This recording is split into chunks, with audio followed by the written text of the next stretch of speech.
having problems with Football Manager, but have no fear.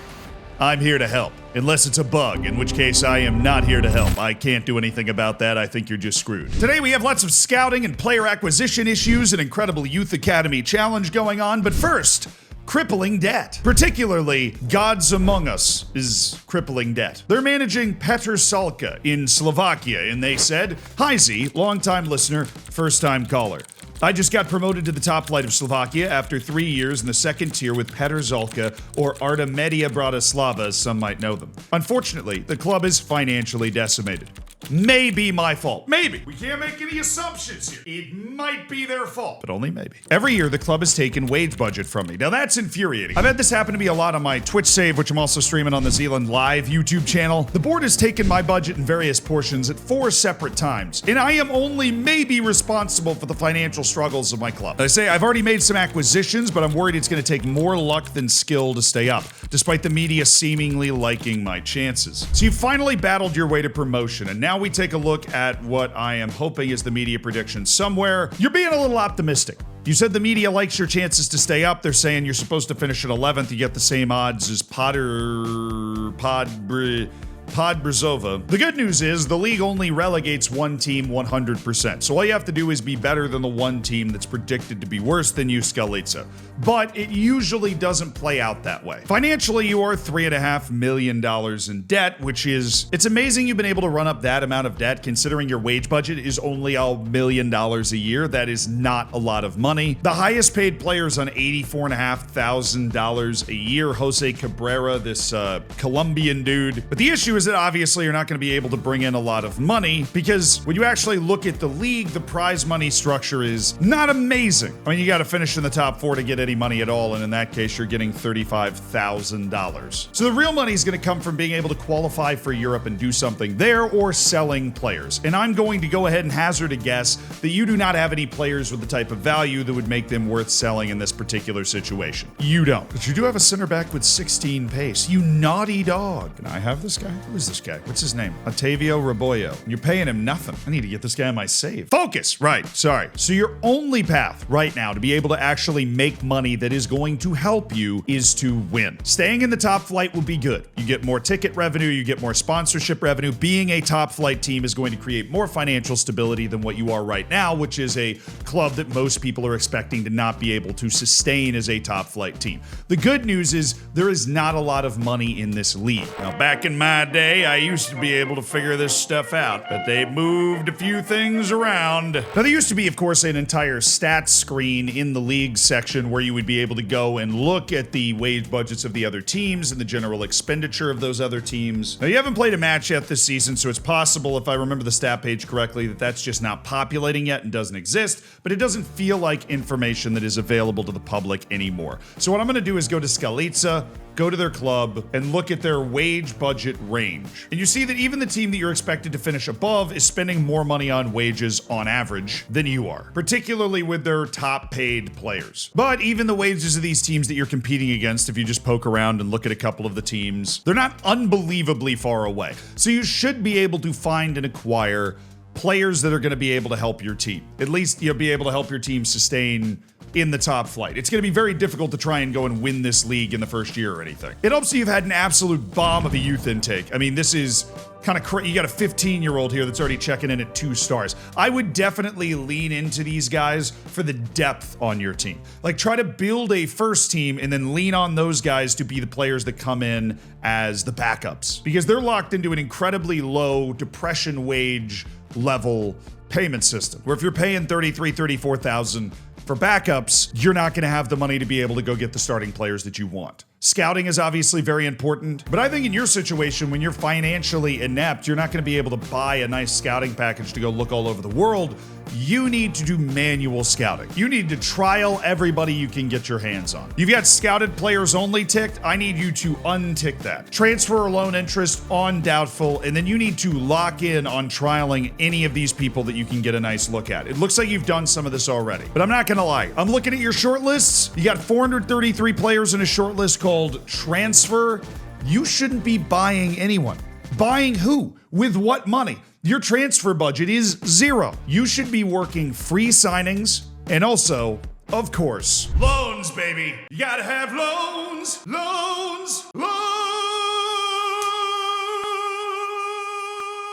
Sorry, I had to go to the bathroom. You need loans. You definitely need loans. You need to hammer your loan list for free loans. They always exist every year.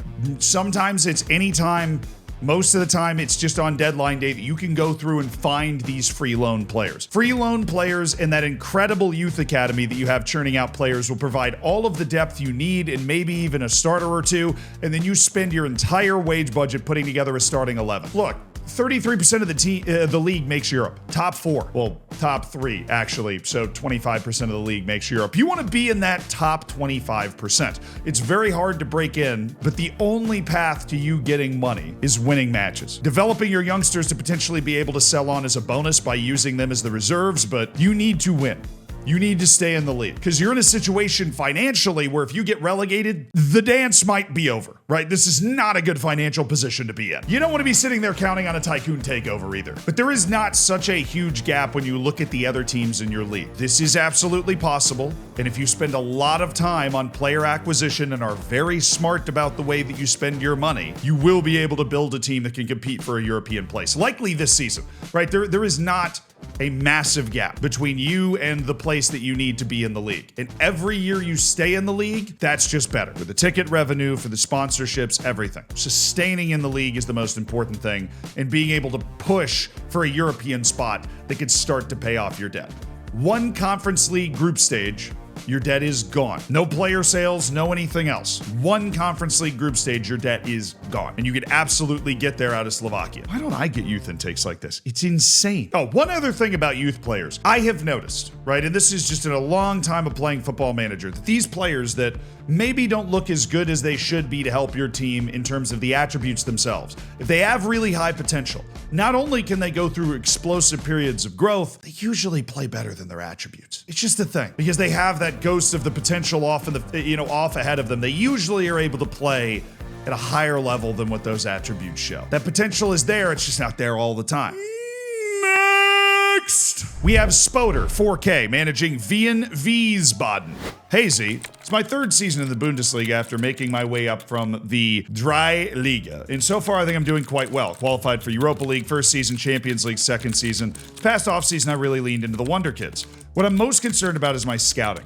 I found all my good Wonder Kids by grinding through my limited database, using all sorts of filters and manually scouting loads of guys my scouting department just ignored. Are my recruitment focuses bad? Am I stretching my staff too thin? Why do I have so little knowledge of the player database?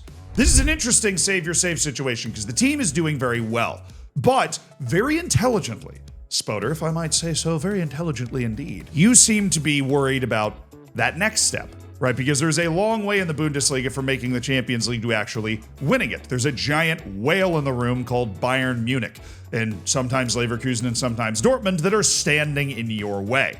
So, you are going to need to make your team better and better, and you're concerned about your player acquisition tendencies. Okay. Now, I will say, on drop, Spoder, there's nothing wrong with doing a lot of manual scouting. In fact, I often find that manual scouting, filters and just going through your database, is the most rewarding way to find new players. It's very exciting for me, but again, it is also possible that I have a mental disorder. Yeah, the gap right here, Eintracht Frankfurt apparently won the league on 84 points, is still pretty significant for Wien Wiesbaden in terms of closing the distance on the top of the league. So the first thing I wanted to make sure of is that your scouting range was appropriately updated, so you do have your database updated to world. Let's take a look at your recruitment focuses. You have 1, 2, 3, 4, 5, 6, 7, 8, 9, 10, 11, 12, 13, 14, 15, 16, 17, 18, 19, 20, 21. You have 21 in progress scouting missions here. Obviously, in order to pull off something like that, you're going to need an absolutely massive scouting deep. Okay, you have 21 scouting jobs for 19 scouts. That is too many. Now, fortunately, I know this screen is kind of buggy, so I don't know if this is exactly what you have set up. It is pretty easy to clean a few of these up, okay? You've got 2 in Oceania, right? I'm gonna level with you. There is gonna be one guy maybe in your entire save over the course of 30 years, that's Chris Wood, you know, that is Winston Reed, that is going to be able to come in from Oceania and actually help your team. You only have 19 scouts. When I have 35 scouts and I'm the biggest club in the world, only then do I throw a Wonder Kid scout in Oceania to try and catch that one guy, because he will be really cheap. But you need to refine your you're over worried about this. I mean, your recruitment focuses show that you are worried that your scouting department is missing out on things. You need more scouts to do what you're doing right now. If you have this stuff in progress, right? It's Oceania, it's not enough staff members to work these recruitments. It's even telling you right here, right? And you're looking for, this isn't refined enough. If I'm scouting Oceania, lock in. They're not going to be this good relative to where you are, right? I'm going there and I'm going there, right? You're looking for people that you know are not at that level, but they have minimum potential ability of actually having a chance to contribute for you. This is too low, right? If you find a guy that fits this criteria, this is a weird criteria, in my opinion, right? Somebody that's already 1.5 stars that can only improve 1 star total, at least as a projection. That's not what you're looking for. I know what you're looking for. You're looking for this guy. You're looking for the guy that you're going to be able to bring in that's going to help improve your team. Because you're still V and Wiesbaden. You still are not even close to apparently Eintracht Frankfurt or Bayern Munich, right? You're not able to close that distance. You want to. You need to look for guys like this. You do not have the staff to do what you're doing. I don't know if this is because you just haven't checked this in a while, but you have 21 ongoing focuses for a staff of 19. You're gonna have to clean it up. I would say get rid of both the Oceanias, get rid of the Caribbean, right? You probably want to get rid of Central America as well. You're going to have to go in and kind of redo all of this. What you need to do is nail Europe down first. Europe and South America need to be absolutely nailed. If you wanted to go do manual scouting somewhere, that's perfectly fine. You want to go look at North American, you know, U21 national teams for players that might be accessible, great. What you need is like 8 scouting focuses, okay? You need 8 to 10 scouting focuses. Get your regions in Europe covered. Have one guy searching Wonder Kids in each region, but actually Wonder Kids, right? I don't know what do you got going in Western Europe, right? Please tell me it's not the 2.5. You gotta go more, at least that. But in Europe, I'd go even more, maybe, depending on, you know, the level of the ability of the players in your team, and drop that down. You're looking for players that have potential. You're Wonder Kid hunting. You're trying to get to the world-class potential players before the bigger clubs find them. That's your concern. You gotta up this, drop that. Right? You also want to refine age, right? Because if you do not refine age, you're going to get pitched a bunch of old dudes. Okay? I don't mean to cancel this recruitment focus. Yeah, like here in Central Europe, if you don't refine age, you're just going to be, you're getting served a 32-year-old. Drop it down to 23, maybe 24. Honestly, sometimes I drop it even down to 22, 21 years old, because I'm trying to get these guys, you know, I'm not interested in the 24-year-old that is 3 stars, right? I can have another scout that's handling that, and you should, right? You have your Wonder Kid scouts, and then you have, in this game, in my opinion, you have a scout looking for loans. You have a scout looking for, you know, first team players. Generally, I just have one scout, usually the best scout, who I just give him my entire scouting range. And I'm like, find guys that are, you know, 3.5 stars base ability. These guys are, you know, would improve. If they're 3.5 stars base ability, they're going to improve the entire team. You want to create that. You create, you know, create a new recruitment focus, any position, 3.5 stars. Remember, it's got to be on both of them. You go 3.5 stars, any age, top, right? But if you should have a couple of scouts that aren't doing anything. And the reason I like to leave a couple of scouts that aren't doing anything is when you do your manual scouting, which you should continue to do, you need scouts that were going to, when you go, I'm going to scout this guy, they're going to follow up on it. That's what you need. You need less recruitment focuses than actual scouts. And in some recruitment focuses, you'll want multiple scouts on. You're into micromanaging, so I can tell you this. You can assign specific scouts to all of this.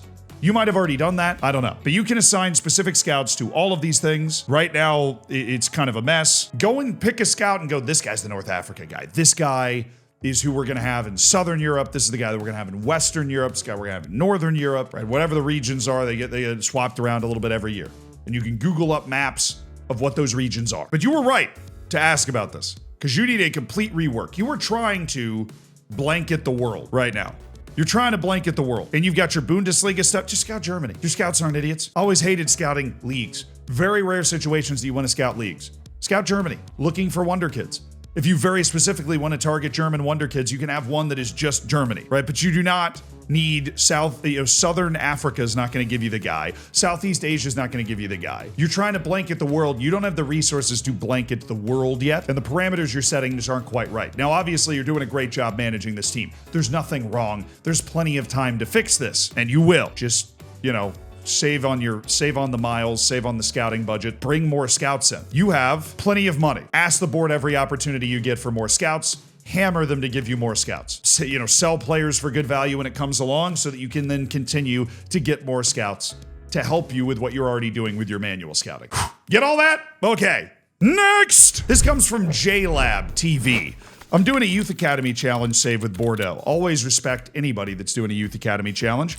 I'm in my 5th season at the club, and I've been promoted twice and relegated once. We finished 2nd in the 3rd tier, won the League 2 playoffs after 2 seasons in the division, and were relegated back in 18th in my first season in Ligue 1. I am currently back in League 2 in contention for the playoffs once again. However, I'm currently on a 7-match winless streak. My away form is terrible, and we have 8 games left of the league campaign. The board were expecting a top half finish. My best players are Diao, Nguesson, Montiel, and Soilihi. The squad has an average age of 19, and I fear my tactic isn't best suited to my squad. Oh, and I just had my latest youth intake. That's good. The biggest challenge for a Youth Academy challenge is that you don't get to choose the position of the players that come in. That is by far the biggest issue. So it is difficult, unless you're able to sync up with your head of youth development and they have the same favorite formation that you are using as your system to maintain a system. That system is gonna have to change, which is not something that people that play Football Manager love to hear, right? You're not like, oh, I finally found a tactic that works.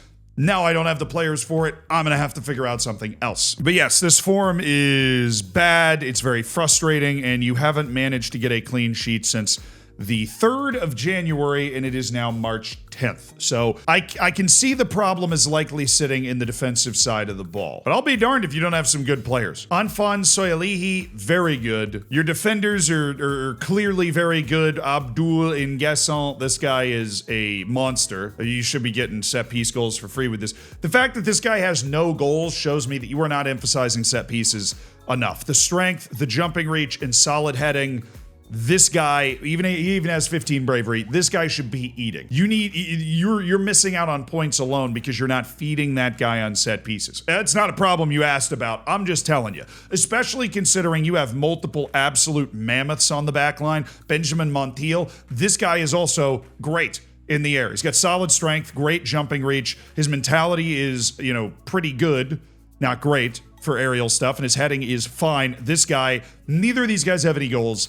Somebody's got to be scoring a set piece somewhere on this team. And this Sammy Diao guy is just a great player getting up and down the wing. You definitely have good enough players to get yourself up the league also. I'm thinking this is going to be some sort of tactical adjustment. So in possession, we've got a 4-3-3. We got a channel midfielder coming with Touré, Wallace Touré. Now the issue obviously for this guy is that he's actually not that good with the ball. His first touch is 10, his vision is 10. That is deeply concerning to me. I would consider this guy a better playmaker type player, and I guess that's why you have him on midfield playmaker, but the channel midfielder role is a real facilitating playmaker type position for me. He's not good at crossing either. I think that it could be wise to have Touré as a central midfielder. I have had a lot of success with this role. This seems to let him lean into what he can do well while not forcing him to do the things that he can't, right? You don't want a role that attracts the ball because his touch is bad and his vision's not very good either. But he is, however, a good dribbler, a pretty good athlete, and covers a ton of ground, which means out of possession, he should be a pressing midfielder, which he is. Now, El Gorch, this guy probably should be your playmaker. He is. You have 2 playmakers. Hassan El Gorch is the deep lying playmaker. I would say just see what this might look like with a channel midfielder. Right? Kind of get Gaku. The problem with the midfield playmakers, they're going to drop in. I use one. They're going to drop in here to receive the ball. See if we can get the editors with some nice arrows, right? They're going to drop into these spaces to receive the ball. That's the way that they play in this game. A channel midfielder is going to be more aggressive, get further up the field. If you want Gaku to be basically your very advanced playmaker while El Gorge sticks, towards the back line, I think moving him to a channel midfielder is probably going to be better. But your biggest issue is going to be your defense. I am a big fan of physically adjusting players into their, the defensive roles. What I mean by that is that when you're in offense, you move these guys up. When you're on defense, you move these guys back. You've got a covering center back, you got a stopping center back. Theoretically, all of this should be okay. I think you're losing out because by the time the ball gets into sustained possession in front of your back line, you've got basically El Gorch, Ingessen, Montiel, and Scarano. Once they get by Diao, there's going to be space here, right? You don't have somebody dropping in that's going to be able to stop that from happening. This guy is more than capable of dropping back to being basically a center back. Don't be afraid of the dropping defensive midfielder. Try it out for a few matches because it basically, they don't instantly, the moment the other team gets the ball, go back, right? When the other team gets the ball, they wait a little bit. And then after a lot of sustained possession, you'll see El Gorch kind of drop into the middle, and that could cover you if Diao gets beat and Ingessen goes over here, right? Maybe another little arrow, then El Gorch would be able to step in and you have somebody whose responsibility is there. But could I interest you perhaps in this? This is going to create a greater block of defense. It's going to give you a little movement, and you might want to experiment with moving one of the wingers down, perhaps Capron, especially if you're going to have a guy that is basically pressing up in this, in this spot. You would like to have Capron a little more in touch so that he's able to kind of drop back. I think you could experiment with this. You don't need that as much as I think you need this, just to give you another body in the way. I'm also a little worried about, Salihi is not a guy that is going to cover too well as a winger forward, especially when you got a holding guy here. He's inviting so much pressure. Maybe try just a normal fullback. He's not going to go crazy, but he's going to be more in touch with Salihi. I'm just looking for spaces that can appear. This feels like, very anti-football here, but it's not a huge move. It just allows somebody like Gaku, who has good work rate and good stamina, to get back into that position. And even though he's not a great tackler, he's got decent marking.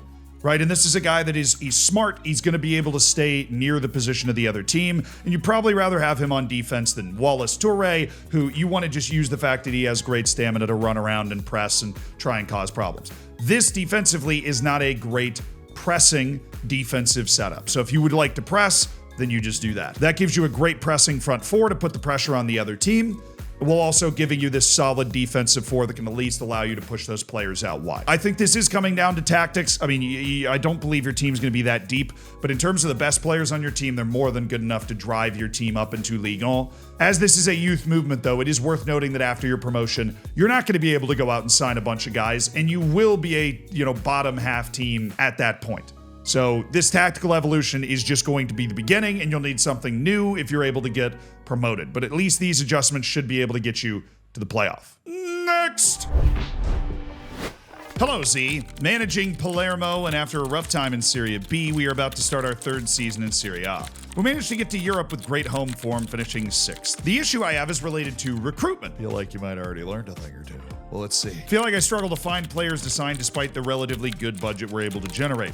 I have been doing a lot of Wonderkid hoarding by manually scouting the youth national teams, but I really struggle to find proven players who are willing to sign. Also, Serie A non-EU registration rules have bitten me every season. Haider Turkmeni, who hurts a lot. Yeah, the Serie A registration rules are insane. We'll get into that. Since I feel like the game does not easily tell which players are going to take the spot. It doesn't. Part of the charm of Football Manager that you'll combine with the other bugs in FM26 has turned into a nightmare. Now, I would hazard you, when you're scouting a player, it usually will be able to tell you whether they're going to be available or not. But the rules in Italy are so complicated, it's possible that that's not happening for you. You got to obviously go to the transfer rules section, and as it tells you, clubs with no non-EU players at the end of the previous season are subject to the following limit. The first 3 non-EU players signed from abroad will be eligible to play for the club in the upcoming season. Now, I'm assuming, obviously, that your club has 3 or more non-EU players at the end of the previous season, which means you're adhering to this section. Only the first 2 non-EU players signed from abroad who fulfills the following criteria will be eligible to play for the club this season. The player has played at least 5 matches for their national team or been called up twice in the past year. So you basically can only sign national team players at this point, so I'm sure you've figured out. It's incredibly unfortunate that you've lost out on this Syrian guy, Haider Turkmeni, but I'm not going to lie to you. I don't think there's a huge issue with your player recruitment. I think the issue is the way you're thinking about things. You're struggling to sign established players that are able to match the level of your team because your team is at a way higher level than the established players would see your reputation as. Basically, your ability as a team is higher than your reputation, which means finding established players that are going to be able to actually contribute to your team that want to come in is going to be a rare feat. You're just thinking about it wrong. You're going to develop your established players because you're bringing in talented wonder kids. Those wonder kids are going to grow into those roles by playing for a few years. You've got a very talented, very young team. The key is identifying which of those players is continuing to progress and which of these incredible players is not continuing to progress. And those are the guys you want to sell to fuel the engine of your club, investing in training facilities, a bigger scouting department, a bigger coaching team, everything that huge clubs have. You want to sell the guys that are not going to continue to forward your team. It's worth mentioning while perusing those rules, I did notice this little section, which happened to mention Albanian and English or UK players. And that said that those Albanian or UK players, you can actually sign one for free before they start counting against your non-EU requirements every season. So good spot for you there. But guys like Ibrahima Diarra, who's clearly a very good player that you like to have on your team, if you get a big money offer for somebody like Ibrahima Diarra, $20 million or something, you should take it because the wonder kids you're developing are going to be able to push people like Ibrahim Diarra out. And you want those minutes going to guys that are going to continue to develop, that are going to continue to turn into the superstars that you need, like Filip Ivanovic, who's going to help take your team to the very top. There is also one more hidden bit of knowledge that you might be able to apply here, and that is find countries where it's easy to get EU. Get an affiliate in the second league of Spain. Bring players over from South America, send them to that affiliate for 2 years. Then they will be EU. Thank me later. There are other countries out there that even if they're not South America, you can get EU in 3 years or something. By the time, if you're signing them at 18 because you're clearly wonder kid hunting, by the time they're 21, they will be EU. And you do not have to worry about the registration. Obviously, if they become unbelievable, you want to bring them over before, cool, right? But players out on loan are not going to count against any of this. Obviously, you're not even trying to register them in the first place. Get affiliates in EU-friendly places. Spain is huge for South Americans. Outside of that, good luck. The non-EU rules in Italy are some of the most nightmarish rules to navigate in the entire game. Having those affiliates means that if you overshoot, you're at least not wasting your time. But in general practice, center your scouting around EU countries and try to undershoot so you make sure you can register all these guys. Hope you guys have found a way to enjoy FM26 the way that I have. Really been having fun playing the save on stream with Malia, and I'll see you guys there. I think we did good work today.